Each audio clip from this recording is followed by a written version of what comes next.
वॉशरूमला गेले, वॉशरूम गेल्यानंतर कॅमेरे आहे, प्रायव्हसी बसवणार का आता? आमच्याच घर, हा आमचं घर आदिवासी, मग आम्हाला जे रस्त्यावर बसवायला लावतात.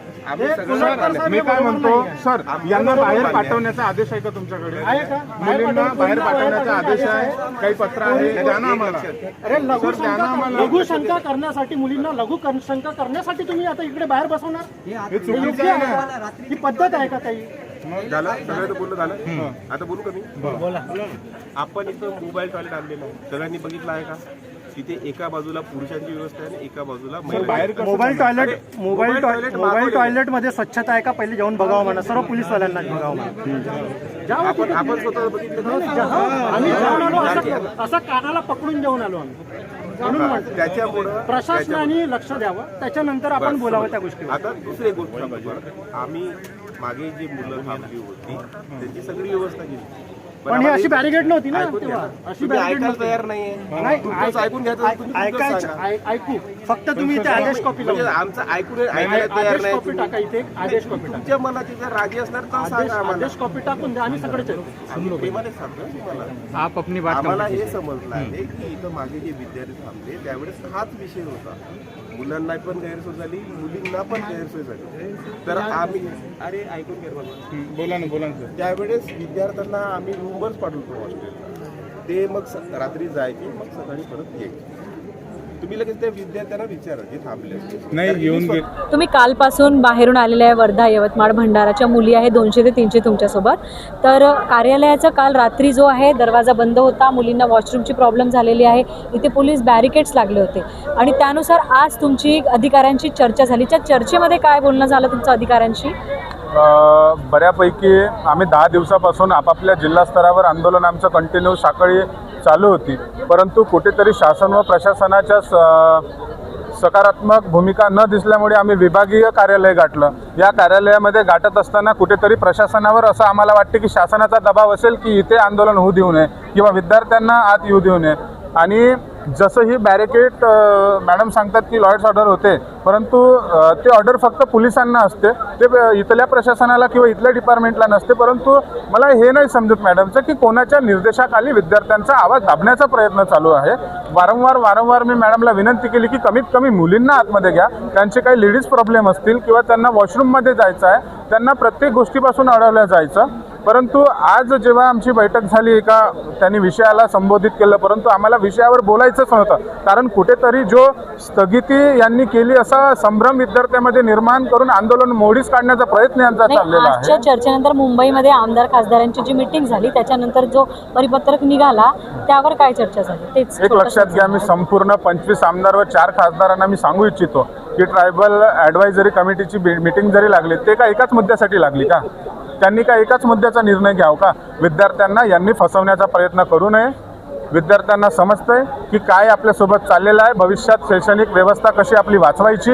यांनी आता चिवत्या बनवण्याचा कार्यक्रम यांनी चालवू नये. आम्ही समजलो, आम्हाला कोण भोळं समजून आम्हाला कोलॅप्स करण्याचं काम करत आहे. किती मागण्या आहेत तुमच्या? जवळपास आमच्या 29 मागण्या आहे. त्याच्यापैकी मेन मागण्या काय आहेत? जसं की 2018 मध्ये विभागीय व जिल्हास्तरीय आदिवासी वसतिगृहातील भोजन व्यवस्था बंद करून यांनी जे डीबीटी आणली सेकंडरी ते डीबीटी बंद करून 11/11/2011च्या शासन निर्णयानुसार पूर्वरत भोजन व्यवस्था सुरू करण्यात यावी. दुसरी गोष्ट, जे 12,500 अधिसंख्य पद अद्यापही यांनी भरलेले नाही आहे ते भरण्यात यावं. तिसरी गोष्ट, बिंदू नामावली जी आहे पूर्वरत करण्यात यावी. पहिले 2ऱ्या नंबरवर अनुसूचित जमाती होती, आज 9व्या नंबरवर यांनी टाकलेली आहे. ते पूर्वरत करून आदिवासी विद्यार्थ्यांना न्याय देण्यात यावा. जसं की आदिवासींचं आश्रमशाळेचा विषय असो, जवळपास 2 वर्षामध्ये 584 विद्यार्थ्यांचा आकडा समोर येतो जे मृत्युमुखी पावले. आज पालक आश्रमशाळेमध्ये शिक्षण घेण्यासाठी पाठवतात, त्यांचा बळी देण्यासाठी नाही. यांनी उत्तर द्यावं या प्रशासनाचे. जे शिक्षण केंद्र आहे त्या शिक्षण केंद्राला तुम्ही मृत्यू केंद्र बनवून ठेवलेलं आहे. तो विद्यार्थ्यांचा मृत्यू नाही, ती यांनी केलेली हत्या आहे. 2 वर्षामध्ये 584 आकडा हा साधासुद्धा नाही आहे. रोजचा एक आदिवासी मरतोय.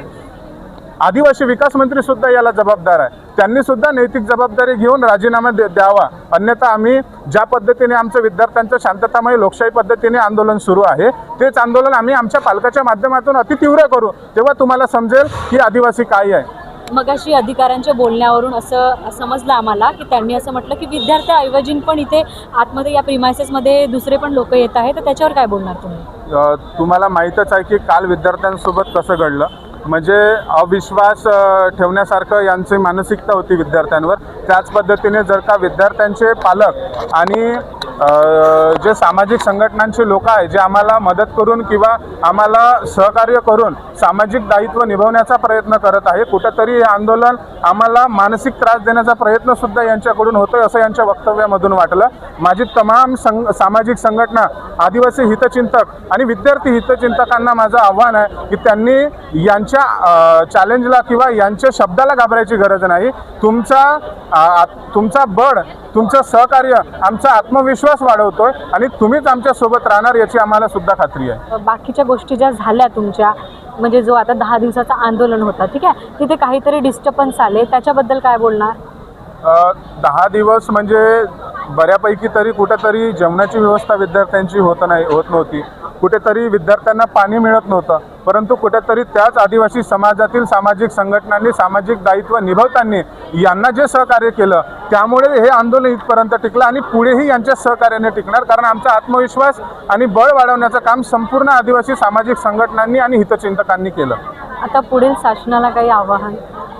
शासनाला आवाहन जर का आमच्या मागण्या या 5 ते 8 दिवसामध्ये पूर्ण नाही झाल्या आणि आदिवासी विकास मंत्र्यांनी राजीनामा नाही दिला तर आमचे पालक सामाजिक दायित्व म्हणून मुख्यमंत्र्याचा राजीनामा मागणार.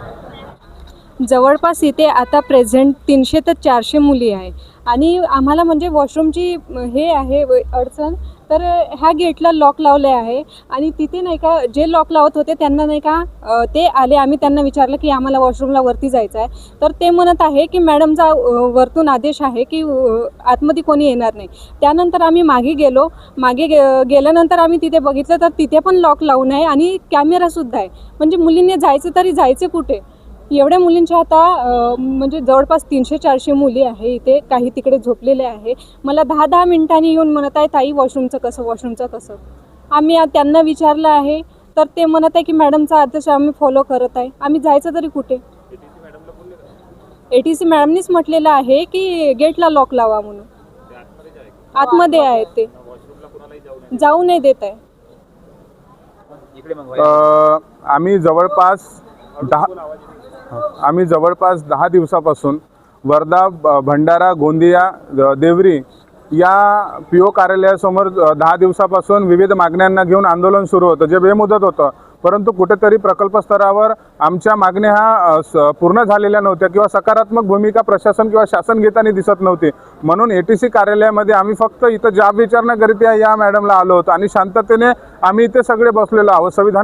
संविधानाची जाणीव ठेवून आम्ही सगळं बातचीत करत आहोत. परंतु इथं बघा, मुलींना वॉशरूमला जाण्याकरिता दरवाजे बंद केले, मागे वॉशरूम आहे तिथले पण दरवाजे बंद करण्यात आले, तिथं कॅमेरे लावण्यात आले. म्हणजे कॅमेऱ्यासमोर वॉशरूम करायचं का? कुठेतरी प्रायव्हसीचं व्हायलन्स होताना आम्हाला दिसतंय. मग मुख्यमंत्री महोदयांना माझी एवढीच विनंती आहे की अशा अधिकाऱ्यांना, अशा शासनामध्ये बसलेल्या लोकांना ज्यांना आदिवासी विद्यार्थिनींची कीव नाही आहे, यांना त्यांनी धडा शिकवावा आणि का बरं आमच्यासोबत असंवेदनशील तुमचं सरकार वागतो याचं उत्तर सुद्धा द्यावं.